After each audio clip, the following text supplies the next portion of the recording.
لهون وبدكم تسمحوا لي العرايس بلحمة بهالطريقة وانسوا أي طريقة. صفوا لي كل وصفات العرايس اللي جربتوها حتى لو أكلتوها بالمطاعم وأبهرتكم، وجربوا هالطريقة وادعوا لي. جربي اعمليها لعائلتك بهالطريقة واستمتعي ومتعيهم بأطيب طعم. لايك وشير أحبائي. قبل ما نبدأ بكون كتير ممنونة لإلكم. ننزل على التعليقات ونصلي على الرسول ونقول بسم الله ونبلش. بالنسبة للحمة أنا مستخدمة كيلو واحد من اللحمة، عاملة ميكس بين لحمة العجل ولحمة الخروف، وضايفت لها شي 100 جرام من اللية. ضيف عليها بصلة مفرومة عندي فرمة ناعمة، حبتين من البندورة أيضا مفرومين فرمة ناعمة، 4-5 عروق من النعناع الأخضر مفرومين عندي فرمة ناعمة بيعطيهم نكهة بتشهي، نص باقة من البقدونس كمان مفرومة فرمة ناعمة، معلقة كبيرة من دبس الفليفلة ومعلقة كبيرة من صلصة البندورة.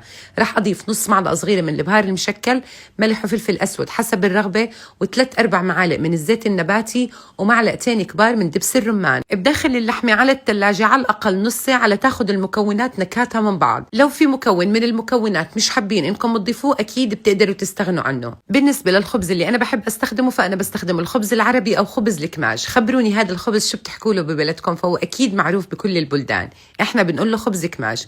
باخد كميه منيحه من اللحمه، والمفروض اللحمه ما تكون معنا كتير سميكه ولا كتير رقيقة، خير الأمور أوسطها بصراحة. وما بعرف إذا بتوافقوني الرأي واكتبوا لي هذا الشيء بالتعليقات. إذا بنسمك اللحمة بتطلع أبدا مو طيبة، وإذا بنرفعها بتنشف معنا ونكهتها أبدا ما بتبين.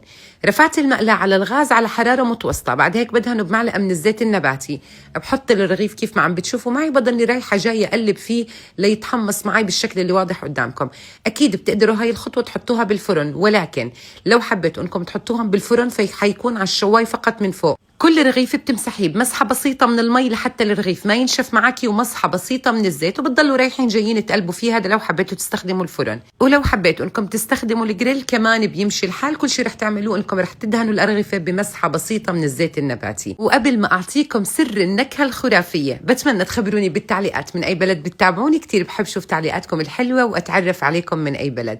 لو حبيتوا انكم تاخذوا نكهة الشواء اكيد بتقدروا تحطوا بطبق فحمة وتطفوها بمعلقة من الزيت، وهيك بقدر احكي لكم دوقوا يا جماعه واستمتعوا باطيب طعم. وهلا لو وصلتوا معي لهون اكتبوا لي تم و10 على 10 يا ملك، وخبروني حتجربوها او لا.